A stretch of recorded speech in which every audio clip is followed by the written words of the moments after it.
हरे कृष्णा। कैसे हैं आप लोग? स्वागत है आपका हमारी भगवत गीता की सीरीज़ के नए एपिसोड में। तो कैसे हैं आप लोग? सबसे पहले आप कमेंट में ये बताइए, और भगवत गीता कौन कौन पढ़ रहा है ये भी कमेंट में बताइए। क्योंकि कमेंट्स आप लोग के आ नहीं रहे, इसका मतलब भगवत गीता तो आप लोग पढ़ नहीं रहे हैं। तो फटाफट से भगवत गीता को पढ़ा करो, चैनल को सब्सक्राइब किया करो, बेल आइकन दबाया करो, और लोगों को वीडियो शेयर करा करो ताकि घर घर गीता पहुँचे।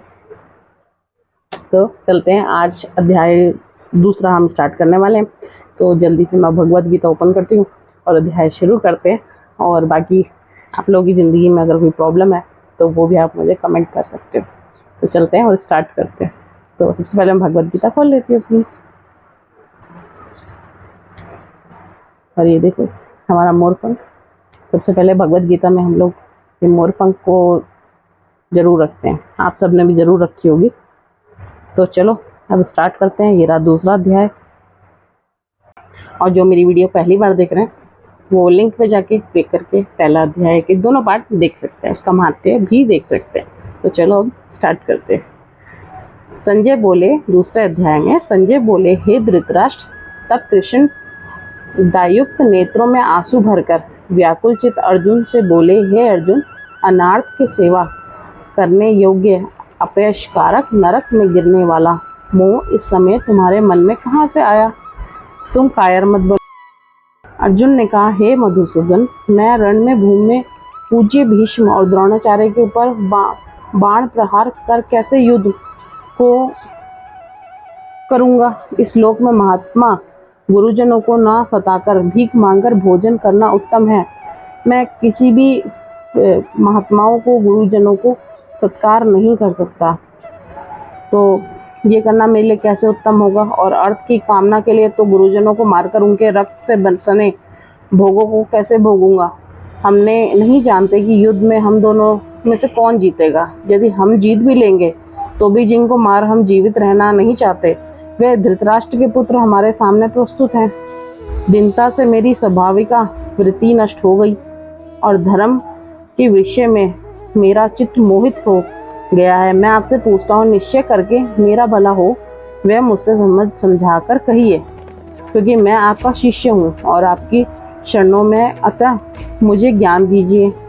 तो मुझे पृथ्वी के निष्कंटक राज्य मिल जाए और देवताओं का भी आधिपत्य मिल जाए, तो भी कोई ऐसी उपाय नहीं दिखता है कि जो मेरी इंद्रियों को दुखाने वाले शोक को दूर करे। हे गोविंद, मैं युद्ध खड़ा हो जाऊँ। तो इसलिए संजय बोले, हे राजन, दोनों सेनाओं के बीच खिन्न होकर बैठे अर्जुन से भगवान श्री कृष्ण ने ये वचन कहे, हे अर्जुन, जिसके लिए शोक नहीं करना चाहिए तो उसके लिए शोक करता है, और पंडितों के से वचन तो कहता है, परंतु लोग ना मरो का सोच करते हैं ना जीवितों का। मतलब लोग जो है, श्री कृष्ण जी ने कहा, लोग ना मरे हुए का सोचते हैं ना जीवित व्यक्ति का सोचते हैं। ये बात असंभव है कि मैं पहले न था, तुम भी न थे, और ये राजा भी न थे, इसके बाद भी नहीं रहेंगे।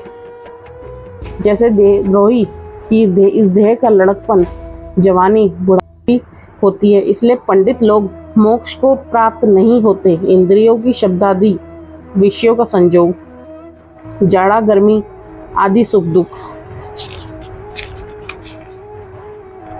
का देने वाला है, आने जाने वाले का नाशवान जानकर इन्हें सहन कर। हे नर श्रेष्ठ, सुख दुख का समान मानने वाले जिन वीर पुरुषों को ये ब्रह्मा पदार्थ कलेश नहीं देते, वे मोक्ष पाने के अधिकार हैं। असत्य वस्तु का अस्तित्व नहीं है और सम का अभाव नहीं है।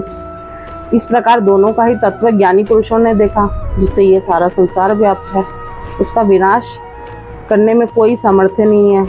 इस अविनाशी अचिंत्य नित्य जीवात्मा की ये सब शरीर नाशवासन है। अतएव हे भारत, तुम युद्ध करो। जो पुरुष इस आत्मा को मारने वाला तथा जो मरने वाला मानते हैं, वे दोनों ही ज्ञानी हैं, क्योंकि ये आत्मा न मरती है न मारती है।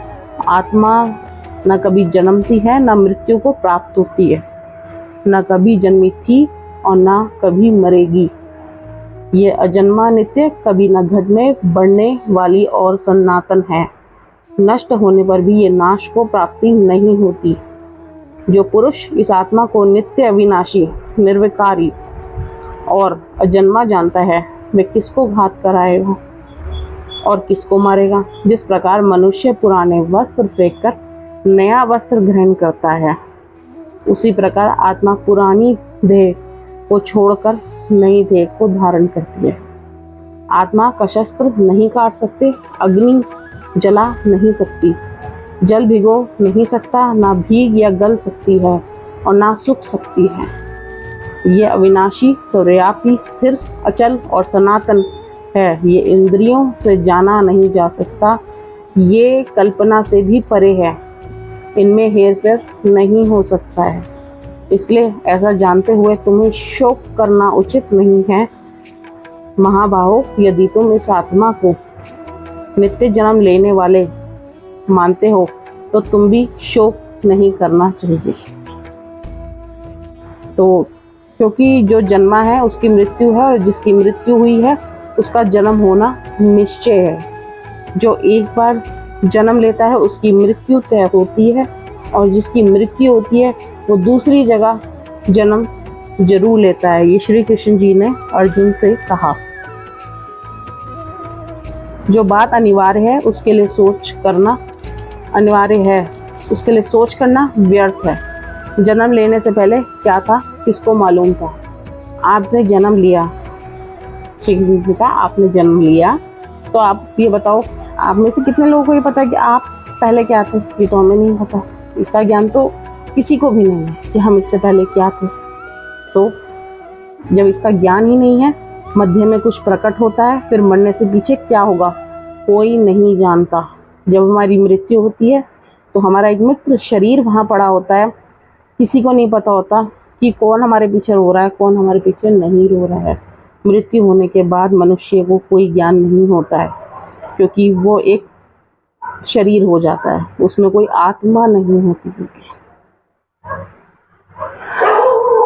ऐसा दशा में किसी बात का सोच करना क्या तुमको उचित है। कोई मनुष्य तो इस आत्मा को आश्चर्य से देखता है, आश्चर्यवत वर्ण करता है, कोई आश्चर्यवत मानकर सुनता है, परंतु कोई देख कह तथा सुनकर भी भला प्रकार नहीं जानता।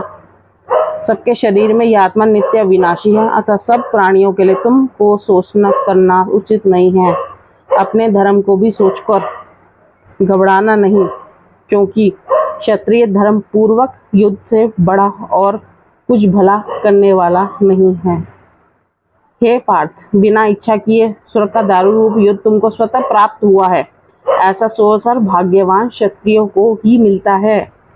यदि तुमने अपने धर्म के अनुसार इस संग्राम हमारी अपकीर्ति करेंगे, प्रतिष्ठा वाले पुरुषों के लिए अपक्षय का होना मृत्यु से भी बढ़कर है। हे महारथी, समझेंगे कि अर्जुन डरकर संग्राम से हट गया।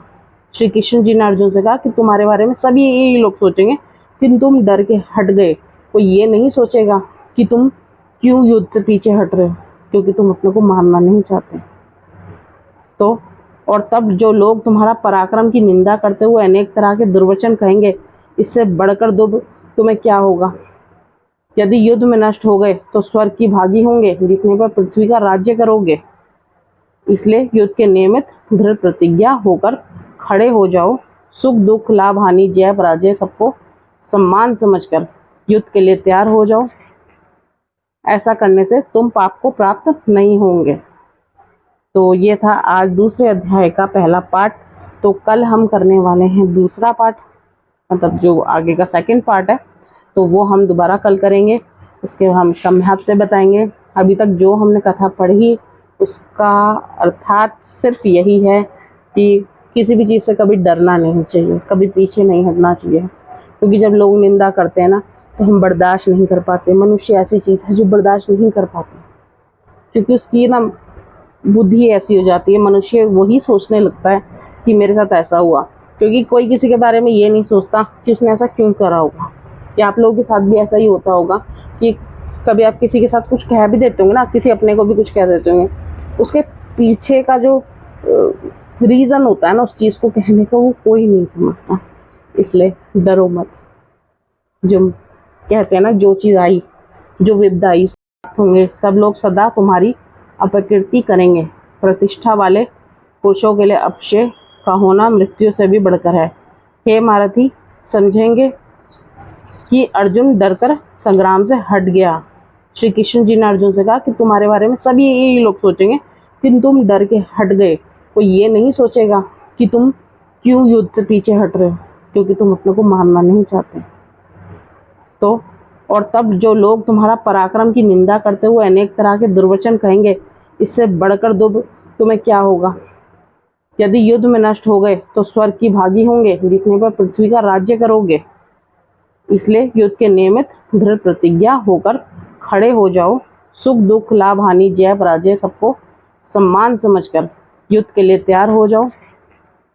ऐसा करने से तुम पाप को प्राप्त नहीं होंगे। तो ये था आज दूसरे अध्याय का पहला पार्ट।